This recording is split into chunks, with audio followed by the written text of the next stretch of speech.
அஸ்ஸலாமு அலைக்கும் ஃப்ரெண்ட்ஸ். வெளியில் நல்ல கிறிஸ்பியாகவும் ஆயிலியாக இல்லாமல் ரெஸ்டாரண்ட்ஸ் ஸ்டைலில் ஈஸியாகவும் ரொம்ப டேஸ்டியாகவும் வீட்டிலேயே எப்படி ஃபிஷ் கட்லட் செய்கிறேன்னு பார்க்கலாமா? ஃபர்ஸ்ட் கடாயில் ஆயில் ஆட் பண்ணி சூடானதும் ஒரு கைப்பிடி அளவு கறி லீவ்ஸ், ஒரு பச்சை மிளகாய், 4 பல் பூண்டு, இது எல்லாத்தையும் ஃபைனாக சாப் பண்ணி வச்சிருக்கேன். அதை இது கூட ஆட் பண்ணி சோட்டேட் பண்ணி எடுத்துக்கோங்க. கூடவே 3 மீடியம் சைஸ் வெங்காயம் சின்ன சின்னதாக சாப் பண்ணது, அதையும் இது கூட சேர்த்து நல்லா வதக்கும் போதே தேவையான அளவு சால்ட் சேர்த்துக்கோங்க. இப்போ கொஞ்சமாக மஞ்சள் தூள் ஆட் பண்ணி நல்ல ஈவனாக மிக்ஸ் பண்ணி எடுத்துக்கோங்க. ஆல்ரெடி ஃபிஷ்ஷை ஸ்டீம் பண்ணி முள்ளெல்லாம் ரிமூவ் பண்ணி வச்சிருக்கேன். அதையும் இது கூட ஆட் பண்ணிட்டு சீரக பவுடர் 2 டீஸ்பூன் ஆட் பண்ணி நல்ல ஈவனாக மிக்ஸ் பண்ணிட்டு 500 கிராம் பொட்டேட்டோவை பாயில் பண்ணி ஸ்மேஷ் பண்ணி வச்சிருக்கேன். அதையும் இது கூட ஆட் பண்ணி மிக்ஸ் பண்ணிட்டு 2 டீஸ்பூன் மிளகுத்தூள் ஆட் பண்ணி நல்ல ஈவனாக மிக்ஸ் பண்ணி எடுத்தா நம்ம கட்லட்டுக்கான ஃபில்லிங் ரெடி ஆயிடுச்சு. நெக்ஸ்ட் நல்லா சூடாறினதும் உங்களுக்கு தேவையான சைஸ்ல உருண்டைகளா பண்ணிட்டு ஃபர்ஸ்ட் கோட்டிங்குக்காக ஃப்ளவர் பேன் கேக் பதத்துக்கு கரைச்சி வச்சிருக்கேன். அதில் டிப் பண்ணிட்டு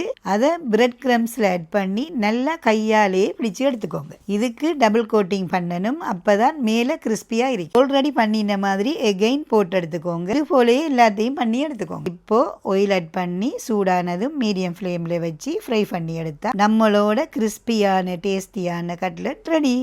கண்டிப்பாக ட்ரை பண்ணி பாருங்க. அப்படியே நம்ம சேனலை மறக்காமல் ஃபாலோ பண்ணுங்க.